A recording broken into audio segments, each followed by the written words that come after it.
Au moins, il faut que la politique, les lois, une nouvelle classe politique. Il faut que la politique soit fondée sur la vérité, la politique soit fondée sur l'éthique, la bonne éducation.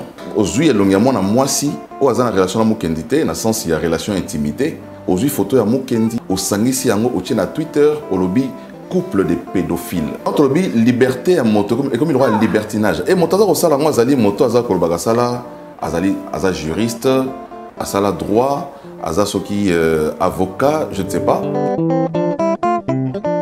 Même moto de na captivité na na Égypte ou na bazo mais na délivrance. A ce n'est pas on se place azali na pas ça bo mo ezali malamu. Na fait mo ezali sociologique ezala rabo. Pas si komina Kabila. Bato basanga Mobutu azonga. Mobutu ala mukata to la msata Mobutu azonga mokonza mboka oyo. Tant Kabila pe accueilli si c'est qu'il y a eu pouvoir. Bato musu babi Kabila il faut zonga. Eza un sentiment moko ya insatisfaction. C'est comme tout na tuna bato wana balba Kabila et pexamité. Pas ni Kabila ponaka dauphin en 2018.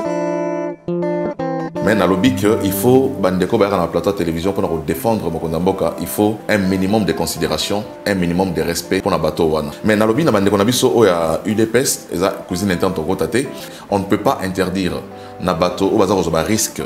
Il y a ma casse pour le régime ba communiquer pour le chef de l'État. S'il ne communique pas maintenant, qu'est-ce devient l'union sacrée? Qu'est devient le pouvoir des chefs? Union sacrée, c'est à UDPS.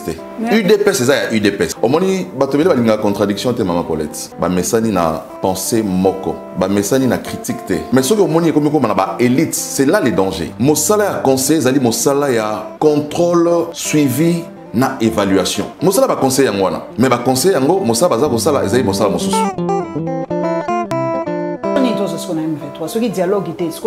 Solution ezako ki na banti na suka parce que bango basengaki cesser les feux. Likambo ya Congo ezali likambo ya Congo. Tango Rwanda zako kota kati makambo ya Congo. Ba koboma o ezako boma kati ya mboka, ezako boma na Uganda na nini na Uganda te, bazako boma mutu na Rwanda te. Bazako boma mutu na Burundi te, bazako boma na Congo.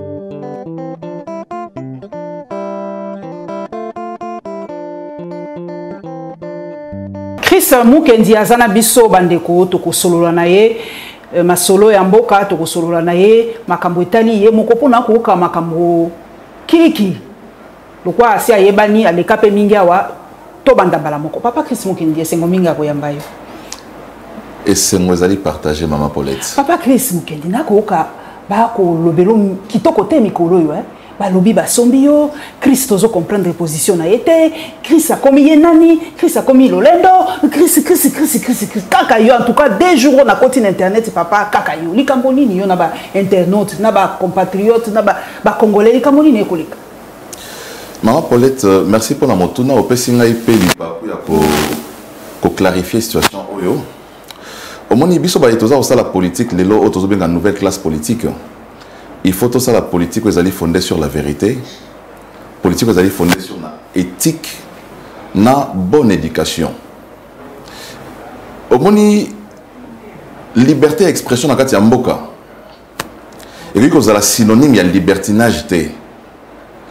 Et si la liberté na yo est bandit, il y a moninga pe mosusu et suki et siko wana. Tango bandeko to sana bango politique et sika moko.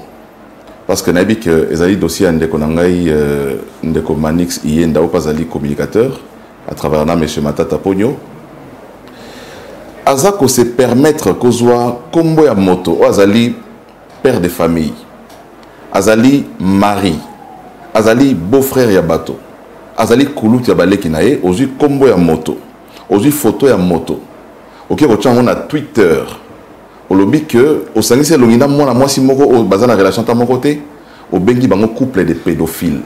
Ah bon, et comment est-il à niveau ana?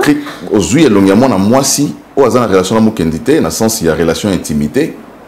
Aujourd'hui photo ya Mukendi au sangisi yango au tien na Twitter au lobby couple de pédophiles. Vous avez la gravité, il y a les cambo. Est-ce que tu as impact sur les réseaux sociaux? Est-ce que tu as une implication dans la conséquence de ma camtoposaka? Est-ce que tu as donc liberté à moto et comme il y a un libertinage. Et moto ça la moi azali moto azali kolbaka sala azali juriste, azala droit, azali soki avocat, je ne sais pas. Mais tu as la degré il y a que salir réputation à moto. Il y a que salir honneur ya moto ou aïe makambo wanate. Voilà, ce que tu as dans le contexte, c'est mon arrêt à Mboka. Ce qui est le comme Elio, au porter plainte, il y a un motomabe. Na komi motomabe lelo, pour nga honneur na ngai ba boaki yango na potopoto, honneur à libota na nga ba boaki na potopoto, ba traiter nga des pédophiles. En bon citoyen, je ne peux pas me faire justice. Nabi ok, ndeko no bi makambo boye, ok, mala mon problème ezalité, nazuka maïwana nyonso, nga na kei, tout ça état de droit de l'autre, maman Paulette. État de droit. Yango wana. Moto misa la justice te, a rotina batote ba beta yo, ba bundisa yo pour fingier. Na kei na bazuzi, na ke ko porter plainte en bonne et due forme. Yango na sali. Donc so il est bazar ko critiquer Chris Mukendi, bazar ko critiquer Chris Mukendi, pour Chris Mukendi qui est la justice. Mais les droits c'est quand même osé. Hein, voilà, donc c'est mon droit le plus légitime. J'ai été lésé, n'a qu'à porter plainte. Donc, Maramonio, on a critiqué, a commis le lendo, a commis boy. Et ça rapport, n'a porté plainte, n'a moto oyo, a sali ma ben à libo tanangai, parce que relation n'a pas moi si n'a pas nanda kolelo ya bien ngote n'engazali. Au sujet à propos où il y a tenir wana. Donc, je suis un responsable, je suis un mari, je suis un père de famille. Donc, aujourd'hui, dans l'état ezali, état de droit, justice ezali, on a accueilli côté à Batoya Zouzi pour porter plainte pour l'imputation de majeur. Mais tout en général, papa, au lieu de se rendre compte, depuis 3 ans, Batouba comme une insulte facile. Nengozolo baboué. Au traité moutou des pédophiles sur les réseaux sociaux. Batouba comme koloba, de fois n'importe quoi. Ce qu'on a un mental d'assiette, aux amakacité, au coquille comité à Singala Kingo Kofi. Batouba zoye bateke, biloko bakomaka, etikalaka. Bato baza derrière ma téléphone, bali batonde golobi, ba père de famille, ba mère de famille, baza na bana ba bandeko. Est-ce que biso ba congolais to kozo ngana lu batote moké critique au PC opinion mais pour nini to comme la culture il y a un jour aussi facile. Nazo comprendre té, pe ezo ke de kaka crescendo hein. Ezo mataka bato bazo yoka te ko finga mikolo na ebité. Ezali intolérance aux gens s'installer dans la mboka, intolérance. Au moni bato bele ba contradiction te maman Paulette. Ba mesani na pensée moko. Ba mesani na critique te. Mais et puis bablo comme ça la maka normalement na bato bazarata musu ba fanatique. Mais ceux qui ont monnaie comme ba élite, c'est là les dangers. Ah makasi. Ceux qui élite o azali appelé lobby na ko diriger mboka à côté na kati ya makambo oyo net soto loba ya ba injure, ya ba imputation dommageable. Biso ba élite tant on a zone na plateau, il faut na na retenu. Bato bele baza ko la ngai balingi ba ka discours o ezali ko rassembler. Discours, il y a unité, discours, il y a cohésion, discours, il y a rassemblement. Mais tant on est dans le plateau, on a un discours, on a un finga, on a un finga, bateau, on a une opposition, et ça, discours, il faut s'en sauter. Na ina zonga na mona ki na kata ba réseaux sociaux sala ki yango penenga lo ba na kindepe au sala ki répertoire moko oza ko rappeler ah ba finginga na niveau moko ko imaginer na mona ki yango nga moko pe il faut dire que j'étais très désolé de voir que bato ba fingio pour rappeler ba promesse à mokonzi mboka na degré nango ya réalisation na tuna kaka bato botala ce qui est salami degré ni komi omoni na mboka oyo bato bazali ndenge to comité na mboka bato bazali normal ngata na mona ki na betaki maboko parce qu'il faut to sunga mokonzi mboka a réalisé ma promesse à Salaki. Mais mon salaire va conseiller dans le cabinet à mon konzambo fois sandé yangwana. Mon salaire a conseillé zali mon salaire ya contrôle suivi na évaluation. Mon salaire va conseiller yangwana. Mais va conseiller yango mon salaire va conseiller zali mon salaire mosusu.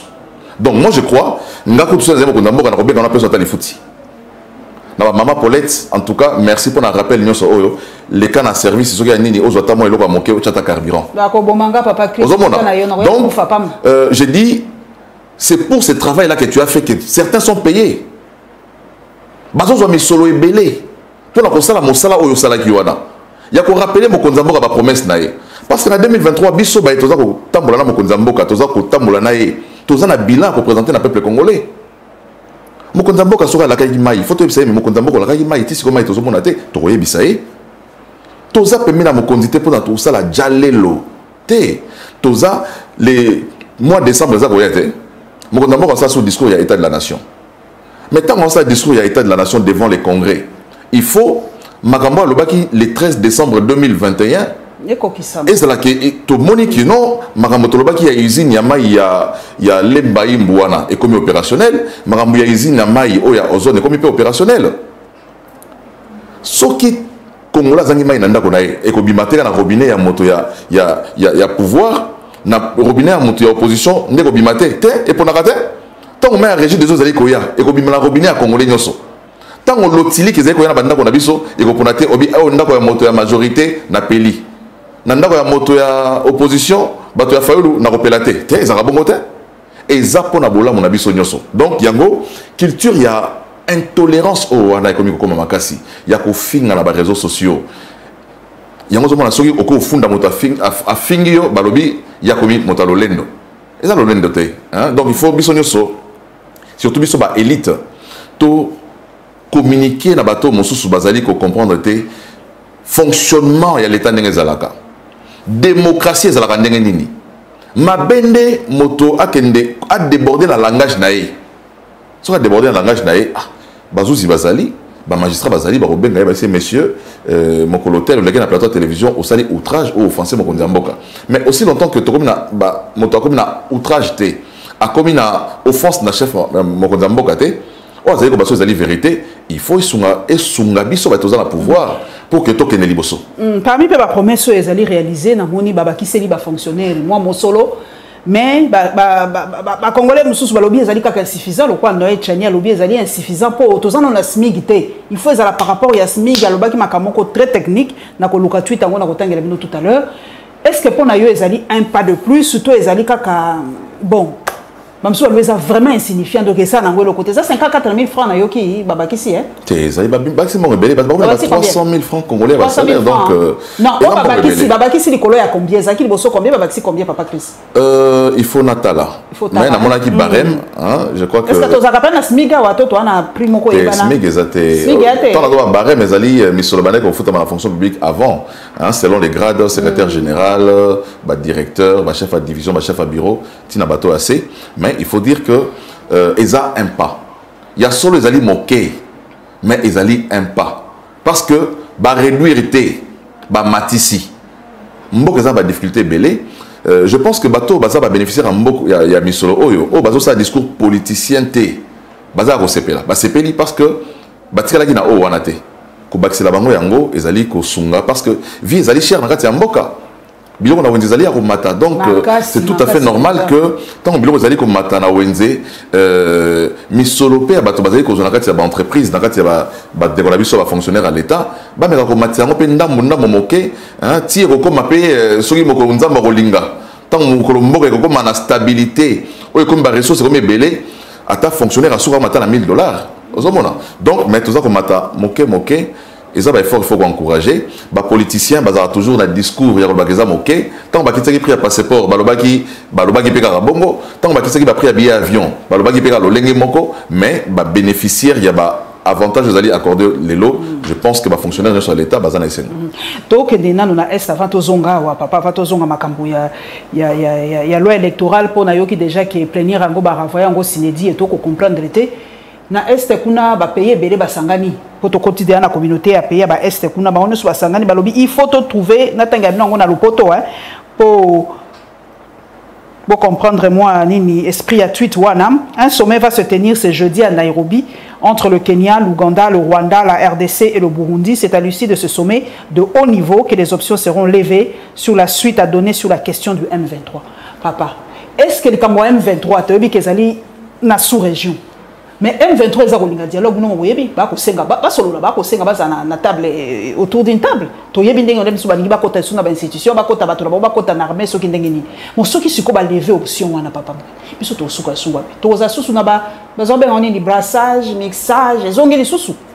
Il faut que l'état congolais akwela motambo te omoni et comme cycle moko infernal ba dialogue pour na senga intégration insertion batoana au bazako bobma bazako sala mabe na kati ya mboka ko intégrer ba na kati ya armée na biso comme infiltré armée comme faible. Il faut je pense que dans le régime Tshisekedi il faut tout éviter babiloko oyo M23 sur les alliés bazaba congolais parce que Les Cambodgiens Congo, les Cambodgiens Congo.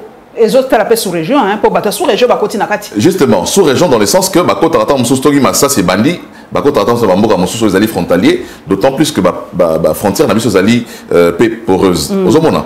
Mais mabe baza ko sala na moni ata mabe mo sala kata mboka oyo ya ba pa wana te. Tango Rwanda za ko kota kati bakambo ya Congo. Burundi tango za kota makambo ya Congo, tozomona ba massacre ça ba yo sala na territoire congolais. Moi je crois que à un certain niveau Bisso, il faut tous avoir responsabilité na biso en tant qu'État. Parce que ba koboma o za koboma ngati ya mboka, eza koboma na Uganda na nini na Uganda te. Baza koboma mutu na Rwanda te. Baza koboma mutu na Burundi te. Baza koboma na Congo. Donc biso armée na biso. Chris Mukene. Dès que papa Mozita lobaki solution ezali ka to ki ndakobunda. Ko andi to lingite.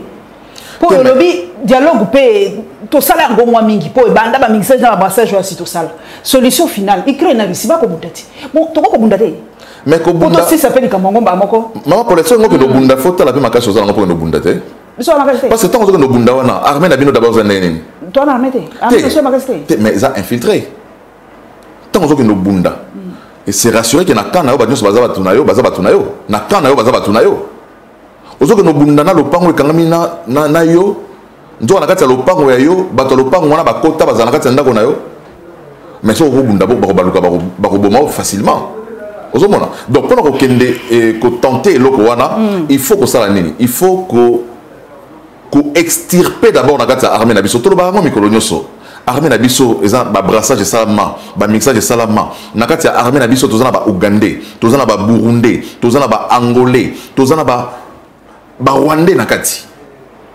Ba photo tambola na ba téléphone nyoso ba généraux rwandais, ba officiers rwandais. Nakati armée. Allez toke siko na ba généraux wana nakati ya mpinga na biso, toko bunda na pays o ya bango baza ba originaire. Je crois que ça option à malamoté, mais je dis il faut to bandana no ko bongisa armée na biso. Makambo o ya ba M23 et ezali soki to céder na yango et que souka lo lenge solution ni to ce qu'on a M23 ce qui dialogue était ce que to ça ni na solution ezako ki na boti na souka parce que bango ba sengaki cesser les feux. C'est le M23 qui a demandé de cesser les feux na gouvernement congolais parce que babona ki armée na biso komaki kozu ezali ko dominer na kata etumba wana. Donc moi je crois que il faut pas faire les cesser les feux avec Batouana, ceux qui ba déposer ba arme, ceux qui ba kangama ba kangami.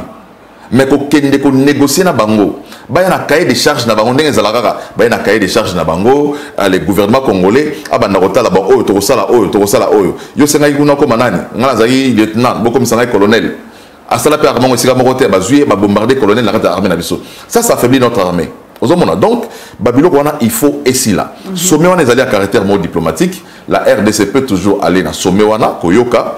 Mais il faut dire aussi que l'armée, les pays voisins sont impliqués dans Mambo. Ils sont belé dans le M23. Mais tant que ceux qui bateau ya biso moko baza ko lubango bino ba il faut que ça balance qu'on dit la vérité dans le sommet wana. Tant bateau le qui il faut que ça balance vérité que bino pays voisins vous êtes directement impliqués dans Mambo. Ça il y a République du Congo. Il faut tous encourager dans ce bango. C'est seulement dans cette mesure-là que la paix pourra revenir. Ce qui est toujours pour la forme, alors que les fonds, est-ce qu'il y a tout ça, monsieur le roi. Mais le député Moussou Papa Chris Mukendi, il proposition pour l'état de siège, ça ne va pas. L'état de siège, tu as récolté les sous bas fruits, tu espérais quitter. Bon, pas pour pas ça, bon, pas pour encore ça, mais ça, toi, que na place, na état de siège. Donc, beaucoup mais belé pour nayo, bilan ni no peut ça na état de siège. Faut-il to longola, to continuer kaka.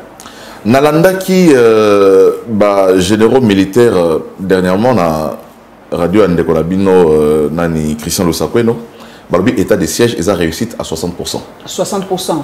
Ah ils a réussite à 60%. Donc il revient maintenant na kondiamboka ou décréter état de siège bamona est-ce qu'il faut renforcer état de siège pour comme un résultat à 100%, 80%, 90%. Mais bateau batel il aura beaucoup plus état de siège maman Paulette et ça bateau bazala ba intérêt belé na kati maizo sa na kati este wana. Congolais et belé bateau bazala sala ba oza se rappeler le saut que président de l'Assemblée nationale a 5 ans qui n'a pas député na kati Assemblée nationale quitter les groupes armés. Voilà. Natanga akoma paye pa koma na suka te fala tanga ba kombo et puis makambo sila. Ko tanga ba kombo ya musala na ete on musala aner dans mususu ako tanga na kati ya dinité. Ozomona tant musala ba élément mais akolo ba on a plénière de publicité pour la il faut ba enquête belé il faut en tout cas ils allaient enquête pour ils allaient fouiller pour na ko kanga bato wana. Ozomona ça veut dire que na kati ya assemblée nationale même ba député ba ça ba déclaration il faut total bango na scanner. Bato baza ko bundisa état de siège mingi baza pe impliqué na mambezo sa ngata est. Ta bozo mona ba maman na biso ya ba maman ba femme congolaise o ba kenda otika ba munitions ba utana banda ko banani. Donc il faut état de siège bato bazali mieux placé pour évaluer efficacité dans d'abord gouvernement mais puis ils allaient ba commission ils allaient ngata assemblée nationale na sénat commission de défense sécurité tout ça ba ko évaluer na ba réunion ba ko sala na ministre de la défense pour dire ce qu'il faut continuer ou bien ne pas continuer mais que ba congolais ba mo ba télémela yango boye je pense que eza robot ma mbebele na sima natangi maloba ya papa Mukeba ya lobi le mal c'est Joseph Kabila mais Félix Tshisekedi c'est le pire.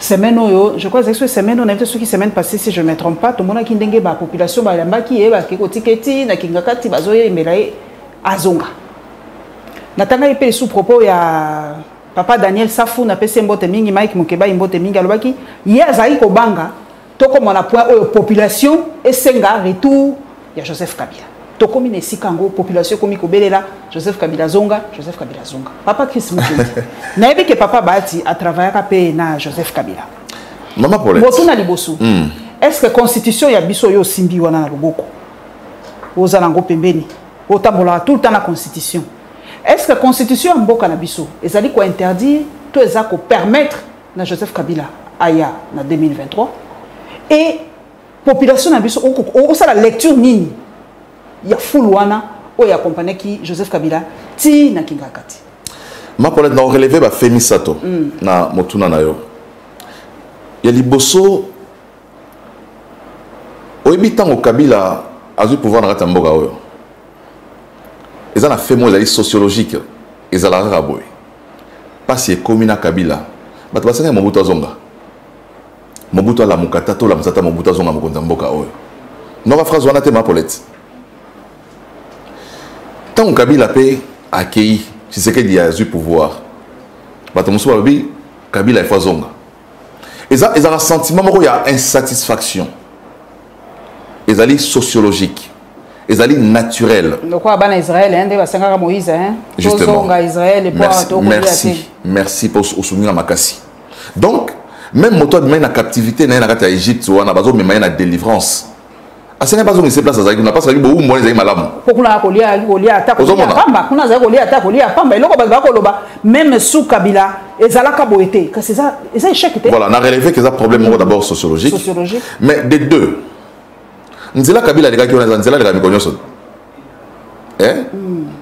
yo nzela na yo utaka ndako oya ville mikonyoso ba nyoso babi yo sala na ville utaka na changu oleka mikonyoso moto atele msa mutu na hote moto yambaka yote moto abele la yote ale mokolo moka wana ale batu batonde di mutu na yo bano ba yo zonga mo leka mikonyoso na nzela wana il fait normalement ça exerce ça mikonyo sote tout le monde a mikonyo sote tant leki babele a mikonyo mais quand pas ni mokolo wana il faut un début à tout non il faut un début à tout mais après mokolo wana siko début à tout mokolo mokolo landaki mokolo landaki même chose à ngakati kuna ya umela kuna même chose na bimita donc ça veut dire quoi parce que même dans les réseaux sociaux tout le monde après vidéo wana ba lobi ba futaki bango vidéo monsieur bimite ya solo vidéo monsieur bimia bato bazoki mi solo bazoka bola mi solo po asenga bato bo bala bala po Kabila donc ils ont un montage de l'ingé salamaka ngape na roleka nzela ma campagne na bengi ba petit na ngaba se mobiliser na la station ma campagne wana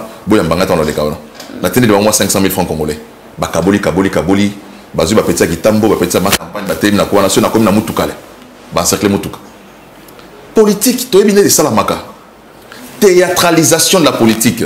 C'est ce qu'on appelle la théâtralisation. Donc, au débat autour de la Constitution, il faut argumenter, il faut un débat sociologique.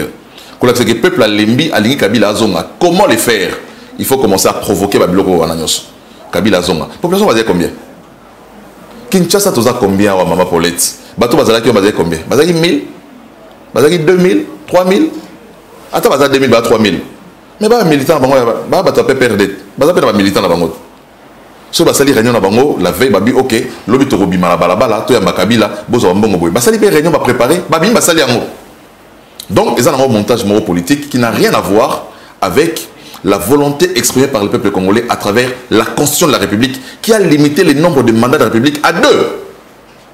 Parce que tout le monde a un bateau, Kabila et Peksamité. Pas Kabila pour Dauphin en 2018. Pour construire Peksamité.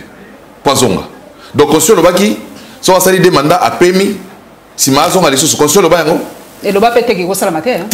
Dans les deux cas, il est le côté. Ma Colette, parce que la Constitution est complétée dans la loi Moussoussou. Par exemple, loi où ils allaient comporter statut à l'ancien chef de l'État. Dans l'article 7 Balobi, que les anciens présidents ne peuvent pas briguer un mandat électif. Ah, Baloba Bongo. Nakati Mibeko. Balobi un mandat électif. Donc présidentiel, les mandat électif. Donc soit sénateur, soit député. Sénateur, ça déjà avis. Donc député, Rosa est sous-souté. Président par Rosa. Arrose à la tête. Arrose à la candidat député. Arrose à la candidat président de la République. Arrose à la candidat député provincial. Parce qu'ils ont un mandat électif. C'est ça la Constitution. Donc Kabila, il ne peut pas briguer un mandat à caractère électif. Bon, papa, on a un message ici, qui téléviseur à moi tango.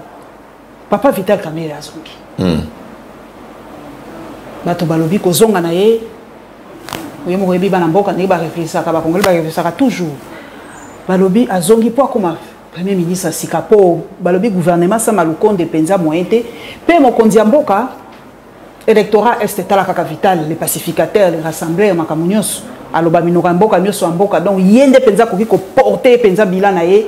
Po na ko tanga kutu titre moko wa balobi endossera-t-il makamunioso ya akoza carapace ya fachi. Pour na yo eza penza eloko koko salema to justice eza na miso de kona ye. Je crois que Mokonzi Mboka a intérêt à préserver mandat nae, na éviter Babylone et bébé c'est mandat. Donc quoi retour ya Vital Kamerhe?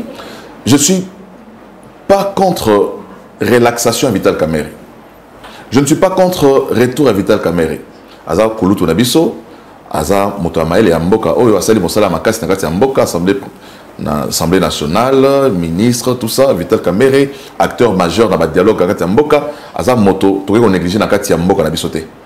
Mais dans le lobby, en rapport avec dossier 100 jours, Mokonzi Mboka a occupé sa mandat naé, ce qui a géré quand Vital Kamerhe malamonté. Déjà qu'on doit blanchir Kamerhe totalement. Ils ont affaiblir la justice à Mboka. Donc, il revient au chef de l'État. Je crois qu'Azal va conceper à Malamou. Mais moi, je crois que le dossier à Vital Kamerhe, dossier où il y a justice. Tout ça, la paix, comme il y a la séparation, il y a un pouvoir. Pour tout ça, il y a un dossier judiciaire. Moi, je crois que dans le principe, il y a séparation des pouvoirs, ils allaient observer. Dans le dossier à justice, mais dans le lobby, que Azana a intérêt à rebattre la mandat naé parce que si on a traité dossier à Vital Kamerhe et mal monté, il faut sa mandat naé. Deuxième mandat comme ça au Luka, nako Luka ko kozwa Kamerhe comme ça carte moroboé, il y a Joker moroboé, ça peut tourner en sa défaveur en rapport il y a ma perspective électorale à 2023. Est-ce que Mokonzi Mboka Azapa n'a pas sa deuxième mandat? Je pense. L'impression neti bon. Ba promesse on a tanga ki bon batu balobi a sanctionner kate bat ayebi ke batu bazoko lobana mingi pona ba conseil na ya zo sanctionner te voilà quoi. Est-ce que ça vraiment na posa koza sous président en 2023? Je crois que Mokonzi Mboka a na posa deuxième mandat déjà a exprimé qui volonté na pour na deuxième mandat mais tant mon sous relâchement et côté makasi na engagement zalaki nango pour na ko luka deuxième mandat wana omoni. Oebi ngana zwaki libako osala Mokonzi Mboka mokanda moko année passée pour na koloba que deuxième mandat c'est pas un acquis, c'est une possibilité mais ce n'est pas un acquis. Pour comme acquis il faut bilan la chose j'ai écrit cela na Mokonzi Mboka na komaki yango oebi mama pour être lecture mo boy na sala personnellement en tant que politique je me dis lorsque Moutaza a envisagé un second mandat, le premier mandat devient un mandat de propagande, de campagne. Ça veut dire, dans le premier mandat, il faut opposer action à impact visible pour séduire de plus en plus. Je crois que mon condamné a fait action à ils ont opposé, mais tant mon sous et l'embi par rapport peut-être mon sous il y a ressources à Mboka, aux hommes on a défi tant mon sous aller belé, mais moi j'ai dit, au moins Kabila a ça la sur blog on Mboka chaque tongo aux autres qui t'a montré au tana ba camion au mataboué, on dirait que nos tongelo comme quelque part. 5 chantiers de 2006 à 2011. Aux autres qui t'a montré chaque jour il y a un camion tant mon sous un camion rouge, un grec, ou un chinois. Sinon que non, 5 chantiers. Mais tout le monde dans la direction de la vie. On dirait que c'est démagogie, mais dans mon tour, mon tonneau, il y a un salama. Mais Bablo a bon honnête, il y a tout le monde qui a un camion dans la direction de la vie. Il y a un deuxième mandat.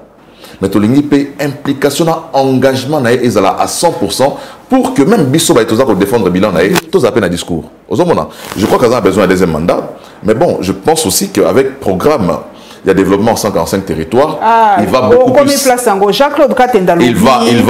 Il va s'impliquer davantage pour que tout le monde effectivement que il faut Mokonjamboka pour le projet phare une année.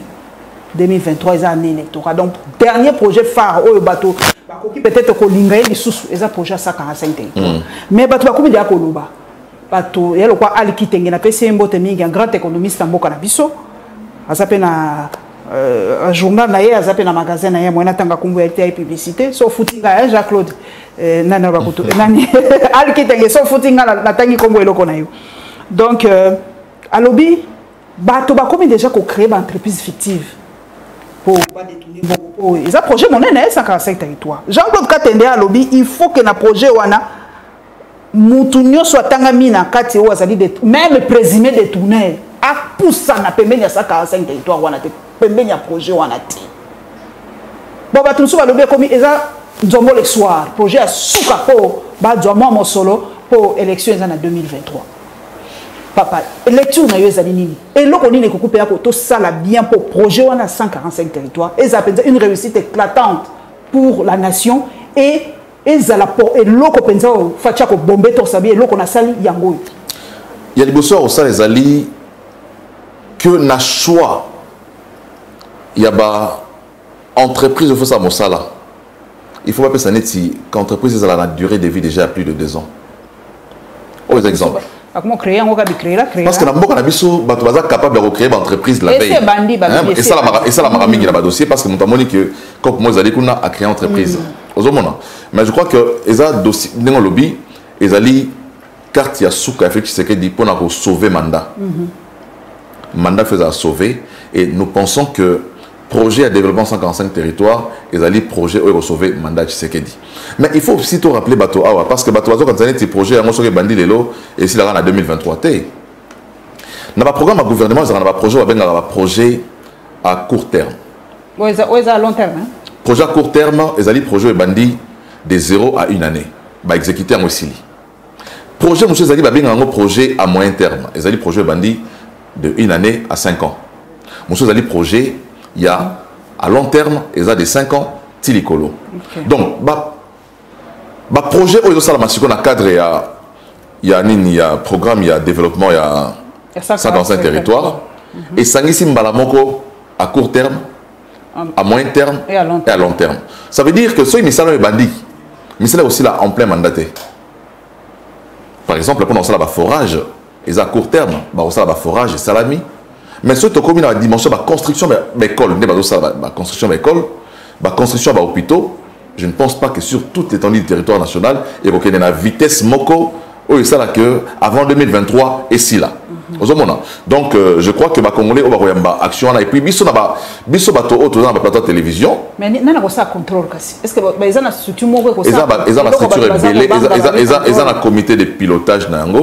Ils ont un comité d'évaluation, comité stratégique. Il y a 4 comités, il y a un comité suivi. Il y a un programme, je l'ai dans mon sac, un programme ils ont, je crois, 43 pages. 43 pages dans le PSAOP document. Tout est repris dedans. Comité de pilotage, ministre Yanini, ministre à plan. Pourquoi ministre à plan? Mais c'est la planification. Ah, okay. Tout à fait normal. Ministre à plan, c'est la planification. Okay. Donc, tout ce qui se fait dans le pays, c'est la planification. Hein? Et puis, il y a des statistiques. Oh, il faut permettre, il faut aussi des statistiques pour nous permettre les besoins. Il y a quoi? Statistiques selon la population, recensement, basi baza combien, mibali baza combien, coin où ils ont besoin, il y a infrastructure, il y a nini. Donc, ministre à plan, il y a la commission, je crois, au Bengi stratégique, mais le gouverneur de la province est directement concerné dans le projet à un certain niveau. Donc, je crois que les projets au Mokondamboka, il faut achali somakasi.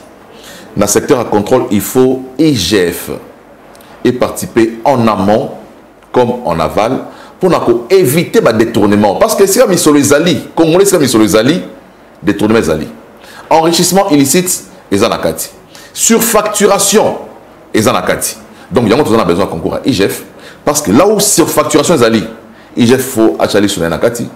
Là où il y a enrichissement illicite, IGF faut acheter sur les kati. Donc, il faut qu'on sécurise le projet Oyo. Vous allez projet pour sauver le mandat Mokotamboka. Avant tout, sur la réforme électorale, il y a une question citoyenne. Papa Premier ministre, il y a avant l'élection, il y a une carte d'identité. Question na retourne au Congolais, nous sommes élite, élite, motomaïli en Bokanangai. Question na retourne au Papa Chris Mukendi. Est-ce qu'il y a une nouvelle carte au Tokozwa? Il faut pas l'ongola, secteur, territoire, la province pour la cohésion nationale. Pour la cohésion nationale, ils ont moins koningana moké. Est-ce que pour nayo, bâti ango li sous la pièce d'identité? Je pense que Maman Paulette, flamme ya tribalisme, ils ont attisé du fait que la carte nabiso bachava origine à moto la moto. Au moment où l'origine, on a des rappels importants pour équilibrer le recrutement dans l'entreprise. Imagine que l'entreprise qui est mis à Kinshasa, va se retrouver dans un coin Yamboka. Alors que l'entreprise a un caractère national. Donc, l'effet d'indiquer dans la carte d'identité, tout dans la CVD Tochaka, ça permet sélection dans l'entreprise pour nous permettre équilibre et puis équilibre géopolitique et ça favorise l'unité nationale.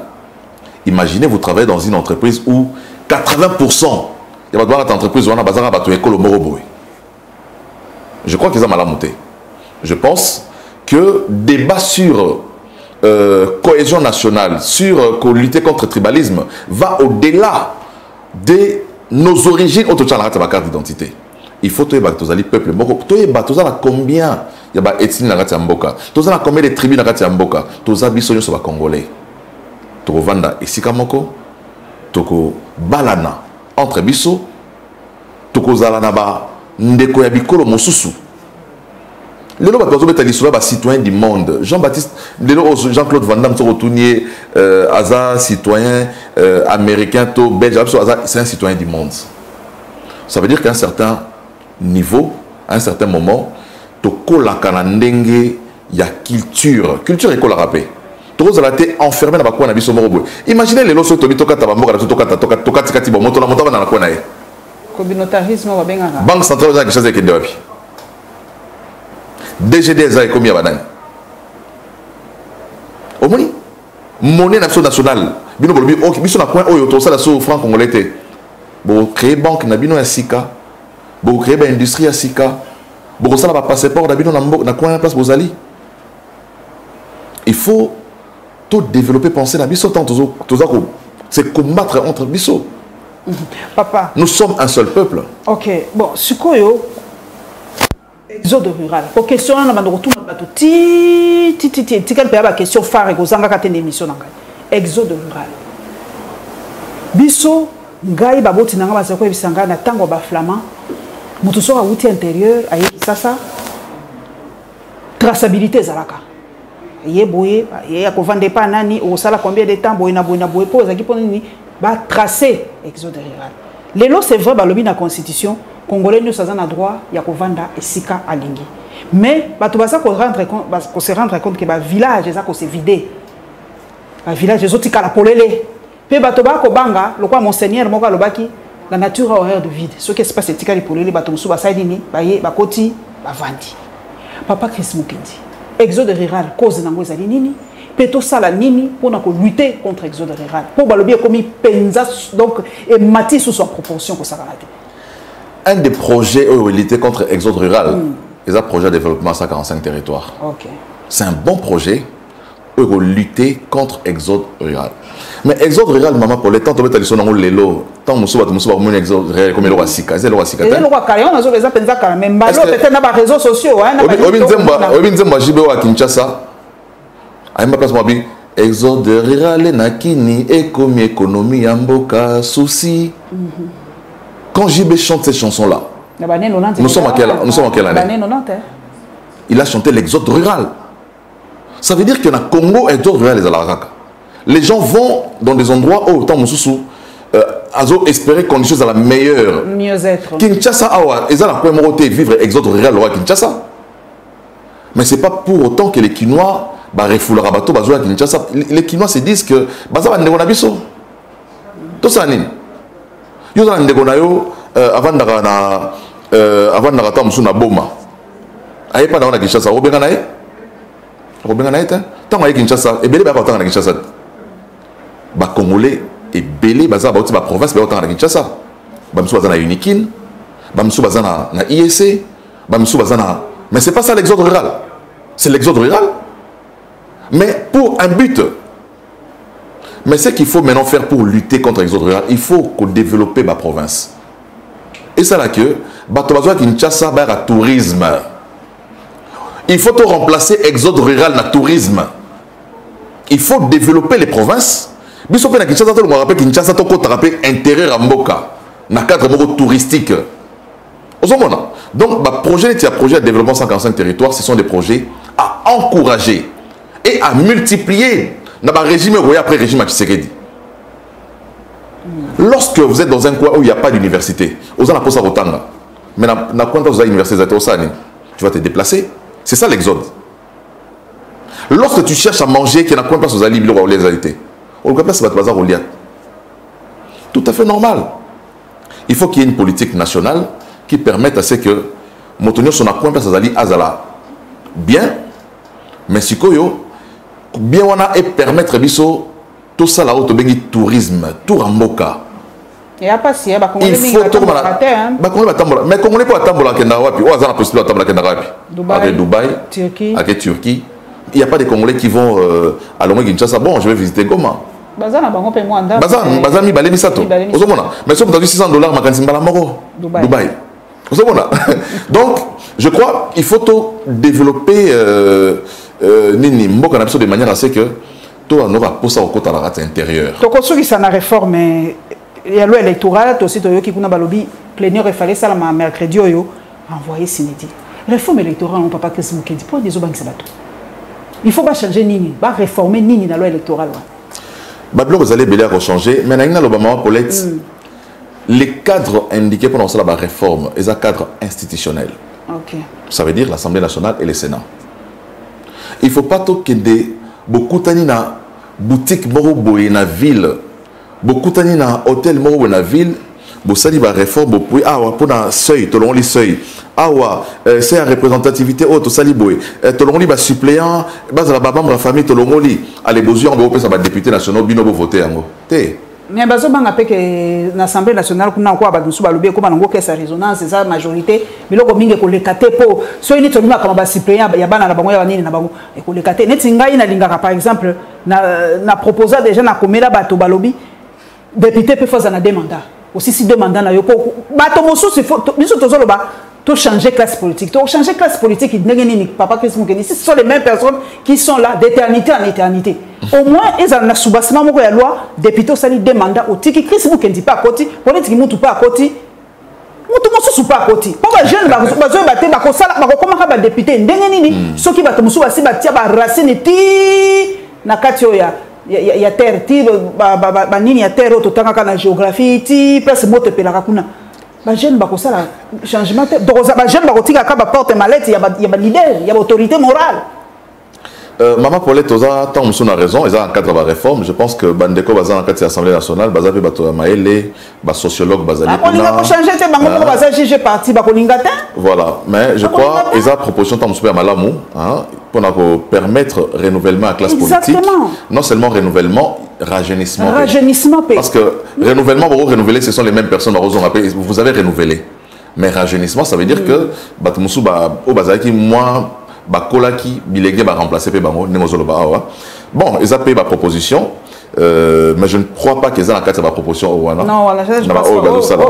Mais ceux qui payent, ils ont la moto, Morazali, député national, oh, Monique Opesayango comme proposition, avec un dossier de responsabilité, l'équipe est Liboso, ceux qui vont dire Monique, ma condition est que et puis mais dans le lobby, le cadre indiqué, ce n'est pas Libanda. Il faut apprendre. Pour respecter l'institution Nabiso, il faut apprendre culture démocratique. Dans une démocratie, Babilo Ronissa la Maranaka ba institution. Bato bazo boya okota na kati. Tant nazo mamudu sa boya okota na kati, mais non pas kota te banda assemblée nationale banda. Oh. Motoneti mozitu na kota na egunate. Ma osenga basala ngoli banda. Mozitu banda assemblée nationale banda na kendate. Oui bien ngote. Ba bien si liste ba député absentéiste. Au moins, déjà. Banda Assemblée nationale les a installés à Kendakate. Mais Bazouara Mbongo. Bazouara Mbongo. Mituka. Bazouara Mituka. Avantage. Avantage. Nous sera Beli. Basale lié. Autorisation de sortir. Qui n'a poto va soigner. Azongi. Mayakate. Mais na Mbongo ya contribuable congolais. Aux hommes à Paulette. Donc, Auto Benyango ezali escroquerie politique. Ezali arnaque politique. Donc, bateau wana atabozo c'est la réforme. Toyo Gaota. Aux gens députés dans l'Assemblée nationale au Kendekuna. Na Itandoike, secrétaire général, il y a parti politique Nouvel Élan. Azoba Maramboy ça l'Assemblée nationale est taliban moté. Mais Misolope ça na talibino de tebo raté tout tika. Misolope talibino. Misolope zwa. Misolope talibino. Oh, ils sont légitimes l'Assemblée nationale wana. Mais mbongo na bango o bazo pesa uzwa kolia, ils sont légitimes. Mais ba bisinga epeke ba o ba ka pete kala ba banda epeka kozwati. Ba o ba décida ka pete kala. Ba invalidaka bango. Ba invalidaka bango. Félix Tshisekedi a été invalidé. Ba invalidaka oh ben Minaku l'avait invalidé. Ah.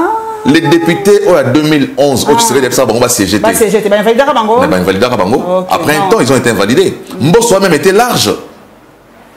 Les règlements, il y a intérêt à l'Assemblée nationale, mais ils ont au cours d'une session seulement. Session quand moko. Session moi ils ont 3 mois. 3 mois. Mais yo siko banda Assemblée nationale banda kotate. Session. 9 sessions te wana. Tala nan combien de sessions. To konsul ça dali kamba ba communicateur papa.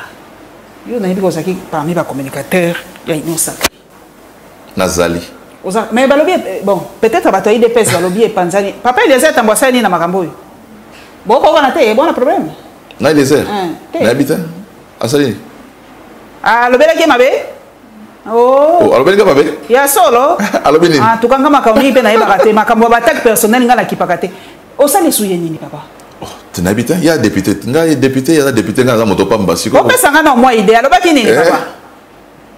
Fonga pe makambo batak ngaka s'il s'agit des attaques personnelles ba nini na ibakate. Mais les kamo ba communicateur. Toi qui papa SG Kabuya, alo bi ba ekufa. Aningo yo kangote. Bango bazai ko réclamer ba pia bango moi talaka ka communication c'est l'argent to lingate bango bazai ko travailler ka ndenge wana na bambongo na bango ba ko défendre penza na yebi ko na yambaka beke oncle za pasi ya ko défendre Nicolo pour social ba congolais tellement eza vraiment pasi baza ko yakaka ba ko zo soutien te osikoyo et ko suka ndenge ni makambo communicateur ni makambo ya liboso ya ko lobezali il faut encourager. Motonio soya na plateau de télévision azo ba risque pour défendre le régime ya président Tshisekedi. Il faut que non seulement encourager, il faut respecter Batouana. Au bazora même pas un cas. Mais Batou FCC à l'époque bazara pe courage hein. Té Batou FCC. Communicateur à l'époque communicateur FCC Batonga banda ko na mosala ya ko communiquer wana. Omoni bazara pe soutenir mais bafuta bango bazwa mbongo pour bazara communiquer pour na mokonzi mboka. Mais ce n'est pas le cas ici en tout cas c'est pas c'est pas organisé. Bon, na évité. Je crois que ça peut être une organisation à l'ingomba politique moko omoni. Torokota en cuisine interne et UDPST, mais dans le lobby il faut bandeko dans la plateau de télévision pour défendre Mokondamboka, il faut un minimum de considération, un minimum de respect pour la bateau wana. De 1. De 2. Union sacrée, ils ont UDPST. Oh. UDPS, ils ont UDPS. Mais autorité morale. Union sacrée, ils ont UDPST. Mais autorité morale, Union sacrée, président de la République. D'abord, président de la République a autorité morale. Autorité morale, il y a autorité morale. Président. En tout cas, formellement, jusque-là, le président du Sénat n'a pas coordonné l'action Union sacrée. Jusque-là. Mikanda Union sacrée, même en ticket à candidat, c'est lui qui signe les documents de l'Union sacrée. Mais dans le lobby, il y a UDPS, il y a cuisine interne, mais je crois que, comme je l'ai dit, Union sacrée, ils ont UDPS, il y a un ceux qui ont un problème interne au sein de l'UDPS, ils ont un mais biso, tous les communicateurs, nous sommes dans la structure, tout ça qui a un communicateur Union sacrée, tout le bagage, ils ont structure à communicateur à UDPS, ils ont communicateur Union sacrée. À part UDPS, la partie nous sommes la partie baselle est belée. Non, biso AFDC, tous dans la carte. Toujours un communicateur Union sacrée, mais je crois que c'est un problème qui sera vite résolu au sein de l'UDPS.